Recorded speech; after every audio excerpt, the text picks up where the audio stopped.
Hey, I'm Roland with Mobile Geeks, and this is our review of the Samsung Galaxy S5. The device is Samsung's new flagship smartphone that is equipped with all the latest technology that is available right now. Here we have the Qualcomm-based version. There's also a octa-core Samsung Exynos-based version in Asia somewhere. And my colleagues over there actually have that one.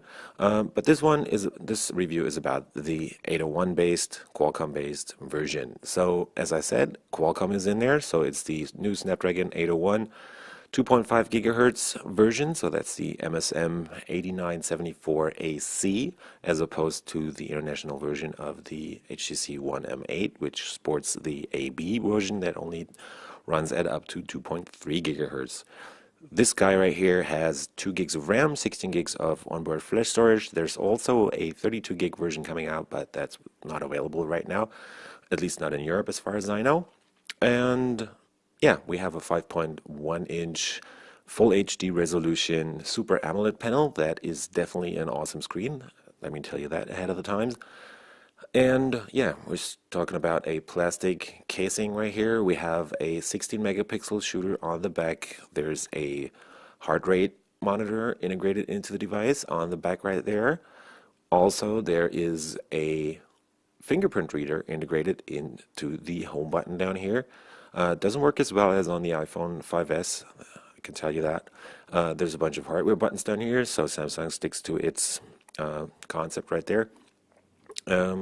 Yeah, and that's pretty much it about the hardware of the Samsung Galaxy S5. So let's get started. Design-wise, Samsung is actually sticking to its concept that has been proven over the last couple of years as of the Galaxy S3 and S4. So the S5 pretty much looks like its older brothers, but this one has been it's taking inspiration from the Galaxy Note 3, so things have gotten a bit more squared.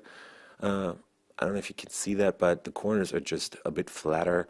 Also, the back now sports this kind of leathery look, but in this case, they have included these dots that have caused people to actually make fun of the device because this looks kind of yeah, like chicken skin, for example. Some people are saying that about the gold version.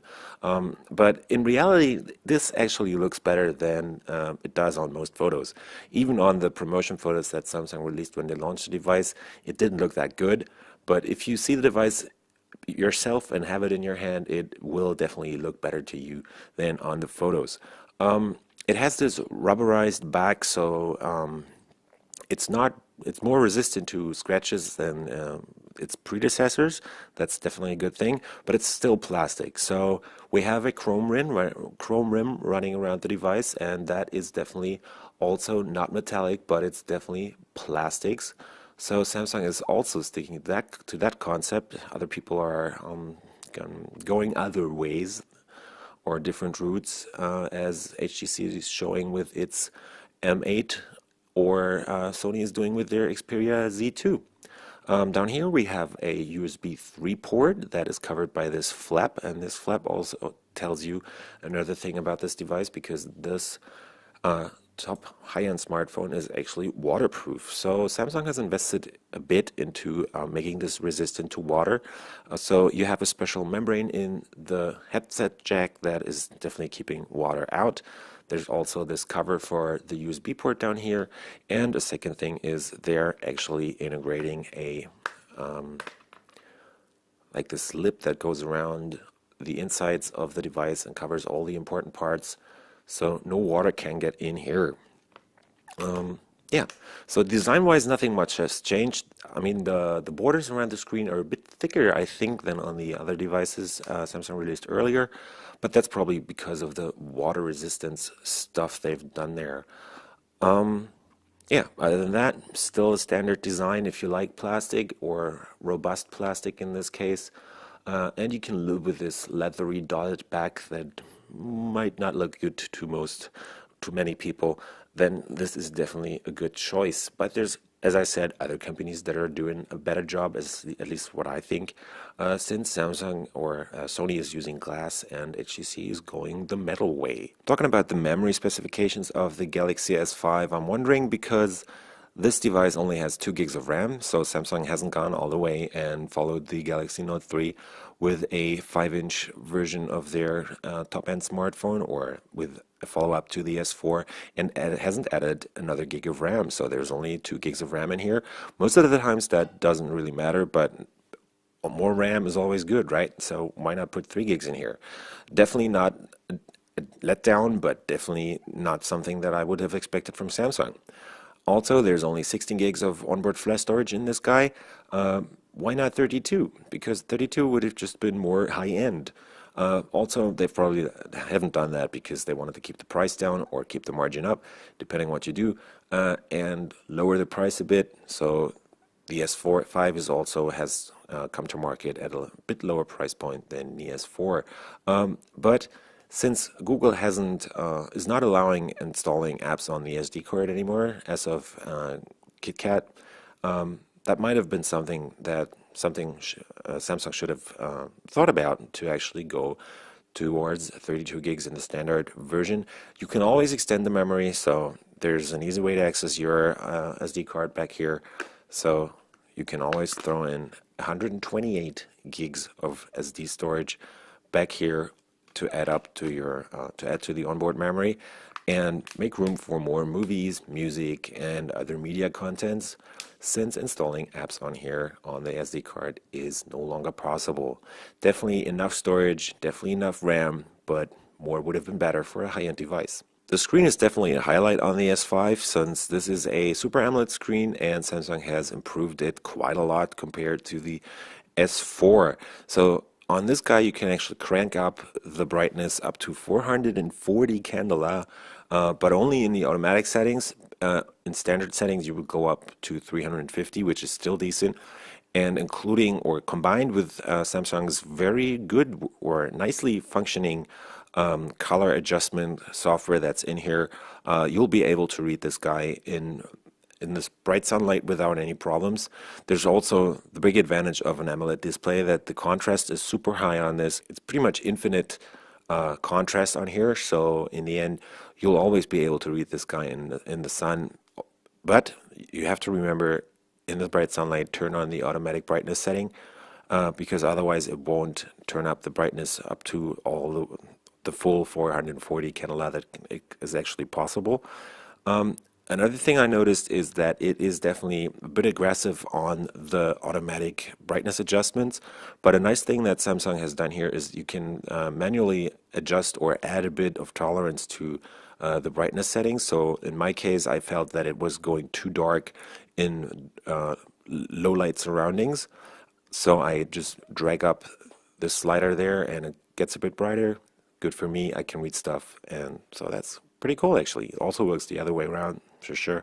In the end, definitely a smart software solution on here. Also, the colors are very nice. It's not that oversaturated than it used to be, as it used to be on the older Samsung devices. Also, the viewing angles are just pretty much awesome. There's no color falsification on here, or almost no color inverting or whatever. And because Samsung is somehow steering or adjusting the colors on this device depending on the surrounding lights, it will most of the times look pretty good to you. And as I said, it's not as super crisp or not as unnaturally colorful than it used to be.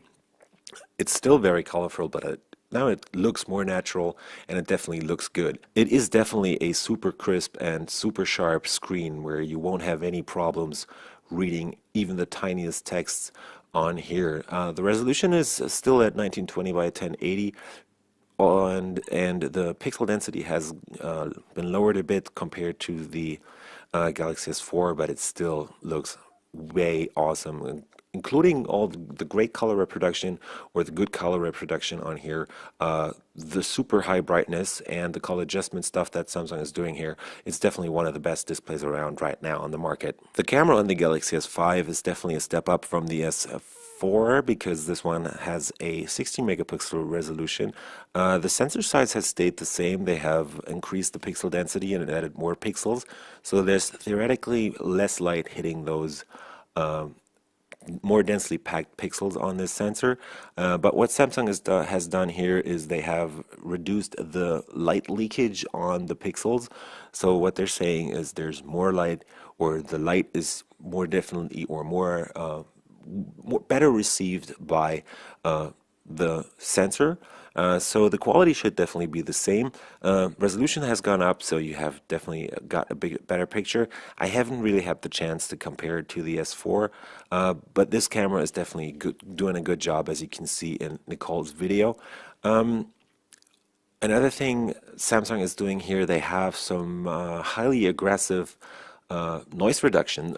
So when you're doing pictures in not so optimal light levels, you will notice that there's like this oil painting effect going on the photos that are taken in low light.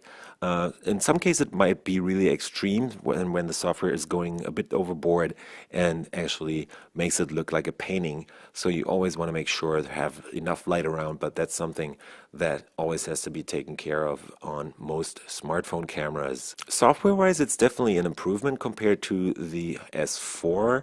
Let's just hit the camera right there. So what you can do is actually you can choose from one of the 16 different settings that are in this grid.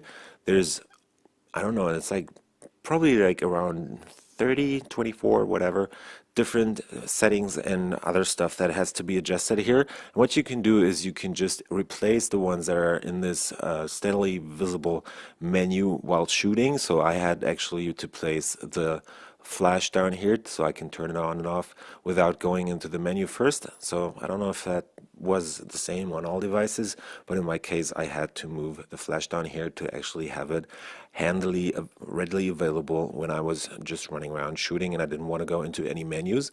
You can adjust pretty much everything in here. The full sensor size is used when shooting at 16 megapixels. The photos are looking pretty nice, and you get this new menu down here for the different modes, so that it actually collects most of the different kind of weird modes. There's a bunch of different weird modes like the dual camera and all that stuff. So these are readily available down here in this mode button on the side there. Another nice addition on the Galaxy S5 is the new autofocus. So it's really fast. It should be as fast as 0.3 seconds to actually get the device to focus.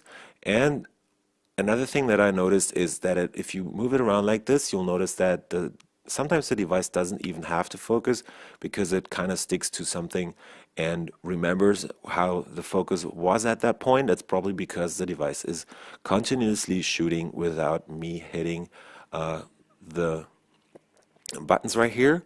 So you can kind of see that it's sticking to that focus point right there, and it always remembers that. So definitely the camera has been way improved, and it's a lot better than it used to be. There's not many weak spots on the Galaxy S5, but this one is definitely one of them. So the onboard speaker is definitely not up to par compared to other high-end devices that are available right now, especially the HTC One M8, whereas HTC has done or evolved their boom sound speakers even more, so they are pretty much the best speakers around right now. Even Sony is doing a good job on the Xperia Z2 with their stereo speakers. This guy only has a single mono speaker that is also, well, not the loudest, not the best sounding, and yeah, it's just a basic speaker that does what it's supposed to, and that's pretty much it. Let's hit the play button down here and play this standard Samsung jingle so you'll hear what that sounds like.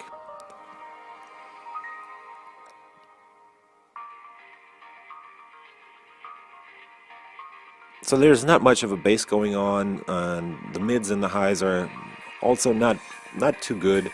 I also noticed that the whole device starts vibrating once you play music at a really high noise or volume setting. So that's kind of an odd thing. I don't know if Samsung is actually doing this on purpose to use the device as like resonance body or body resonance, but in this case it feels kind of weird, but it doesn't really bother me at all. But the thing is, the sound is definitely not above average, and there's a bunch of devices that are louder, that have more bass in them. So the speaker on this is definitely just a standard speaker that is trying to do its job, and yeah, it's pretty good at that, but nothing special right here. On the performance side, the Galaxy S5 is definitely a highlight because this one is pretty much one of the best devices on Antutu right now. So we've managed to score scores above 36,000 points. This one right here is way above, or still a bit above, the HTC One M8. It's even more above the Z2 that we tested. We don't know if there's something wrong with the Z2 that we tested, but I can assure you that you will have more than enough power on the Galaxy S5 since this guy has all the power you'd ever need. It has 2.5 gigahertz quad core in there, definitely doing a good job. The RAM is pretty fast. The NAND controller, the memory is not the fastest, but that's another thing. Most people won't notice that. In games, no problems at all. There's one thing I noticed is that the interface is kind of laggy. There's a couple of things where it might take longer for stuff to load, like the gallery, for example. But that's something that if you're only using this device, you won't really notice, only compared to other devices that it actually shows. So most of the cases, the performance on the Galaxy S5 is definitely more than decent, and benchmark-wise, they're top of the line. Gaming wise, definitely an awesome device. So if you turn off some of the effects, Nicole has made a video, so should check that out. If you kill off some of the effects like the animation, zooming and all that stuff that slows the interface down, you will probably be able to make things look and work a bit faster. So performance, well done, Samsung. The battery life has definitely been improved on the Galaxy S5 compared to the S4. So we have bigger battery in here that's gone up from 26 to 2800 milliampere hours. And since they're using the new Snapdragon 801, which is more power efficient than the 800, that also improves battery life a bit. So if you're using the S4 right now, switching to the S5 will give you more battery life. As you can see right here, I have been using this device for 2 days now, and I still have just under 50% of battery life left. I have to say that I haven't been using the screen very much. It has been on standby most of the time. I did a couple calls, but most of the time it has been turned off or to switch to standby.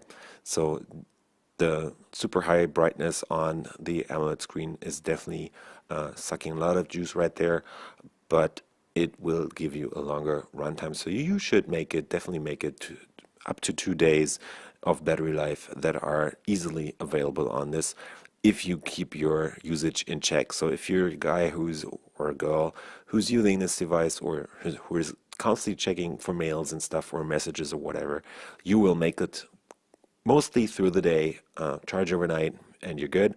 If you're a medium user like I am, or not a heavy user at all, you should be able to get up to 2 days of battery life on this device. Another nice thing that Samsung has done, and that is really impressively improving battery life, is this ultra power saving mode.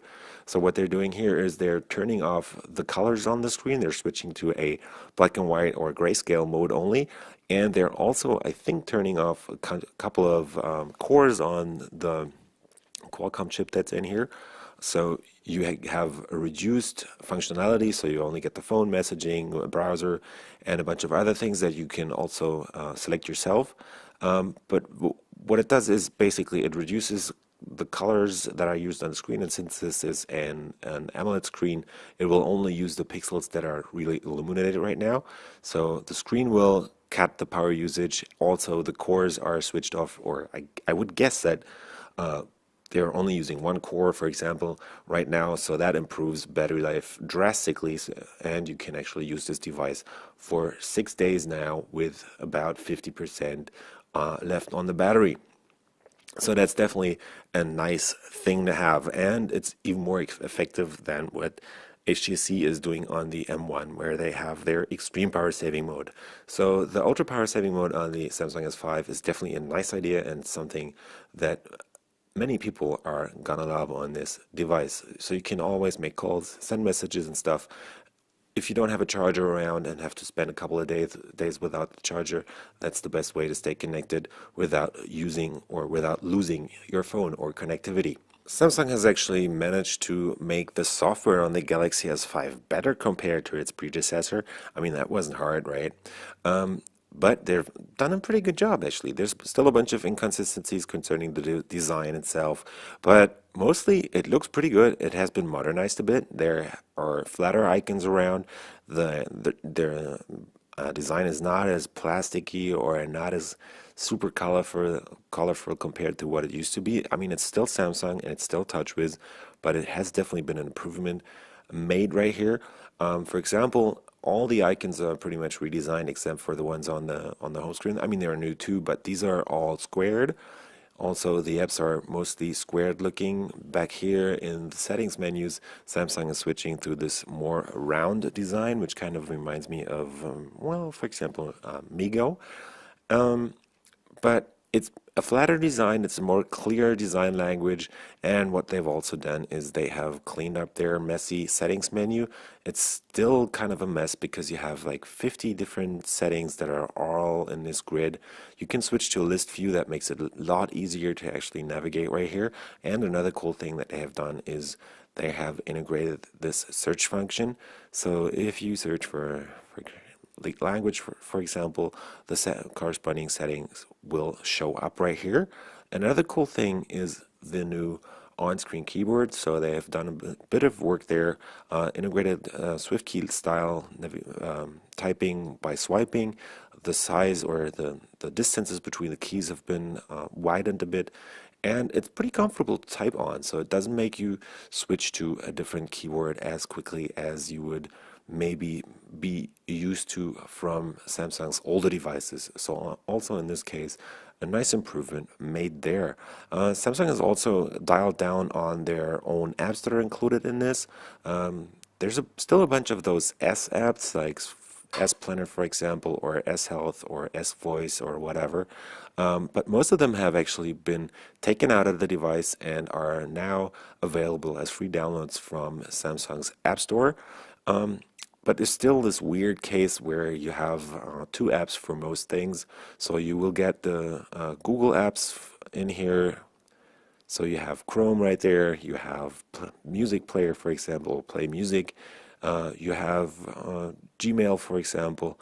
But in the end, you'll also have the same apps or pretty much the same functionality included from Samsung. So we have internet right there, we have a browser, you have a special video player, you have a special music player from Samsung. Additionally, on top of the standard, as included on any other Android device, Google apps. So kind of a weird situation, but choice is always good for the competition. So, software-wise, the device has definitely been nicely improved and it is pretty nice to use. One thing I don't like is actually this My Magazine kind of stuff. It kind of reminds me of HTC's Blink feed. And as Nicole said in our review of the HTC M8, I think Blink feed sucks in this case. It's called My Magazine. It's based on Flipboard and it also sucks. But depends on your opinion on that. I don't like it. You might like it. Feel free to. One of the most talked about features on the Galaxy S5 is the fingerprint reader that's integrated into the home button, just like on the iPhone 5S. But Samsung is going a different route. They don't have the same technology as Apple is using on their iPhone. So you can't just put your finger on here and it will be recognized and you're logged in. But you have to swipe your finger. So you always have to swipe it right in the middle of the button. You always have to swipe it fully. So you have to cover it fully. You can't put it a bit to the left, can't put it a bit to the right. You always have to be very accurate using this. And you also won't be able to swipe your finger like this from the side or something or at a weird angle or whatever. You can still do that, but that counts as a single fingerprint.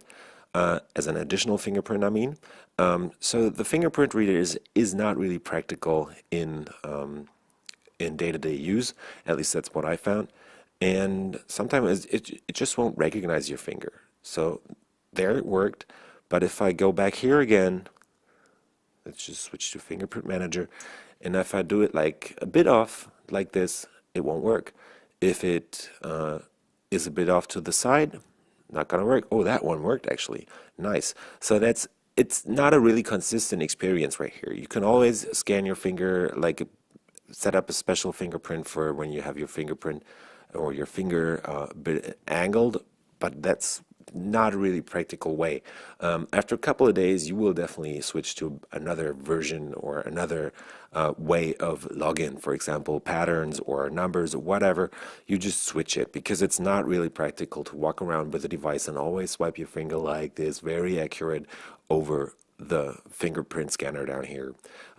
Another cool thing actually is the new heart rate monitor that's integrated back here. So you have a red LED right there. You have a kind of a camera there right next to that, which actually can see inside your finger and try to figure out the heart rate. So that actually works pretty well. Let's just check it out for a second. Switch to the S Health app right here. Nope, I'll update later. Switch to heart rate. And now I can actually put my finger over here and you'll see that the red light turns on. So you cover that fully. Can't press press your finger on there. You always have to make sure that it's in the right spot, and you can't talk. So if you talk like I do right now, there should be a problem measuring the thing. There you go. So it's having issues when you are actually talking or talking too much, or if you're in an area where it is too loud. I'm just going to shut up for a second.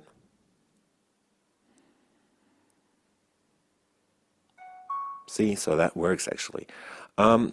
The measurements are not the most exact, they're not the most accurate, but they work. After a couple of times, you just do it more than once, you'll get something of an average, and that should be fine with you. So in the end, both of these additions, the fingerprint reader and the heart rate sensor, are more of gimmicks, not really useful, sadly. So overall, the S5 is definitely a nice improvement over its predecessor. It's also a good device compared to other flagship devices right now.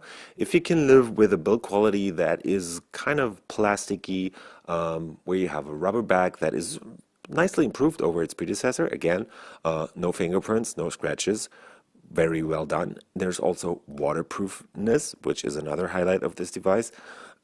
You have a great camera, you have a super powerful CPU in here, Snapdragon 801, as I said, 2.5 gigahertz. You have enough RAM, you have enough storage in here. You have a great display. The screen is definitely a great thing on this device. Even if you don't like OLED displays, try to check it out. It's definitely a nice screen. Overall, it's a very, very well-made phone at a high average.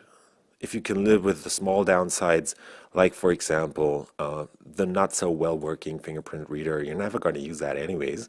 The heart rate sensor on the back, nice feature, but not the greatest. The sound, too bad they couldn't improve that.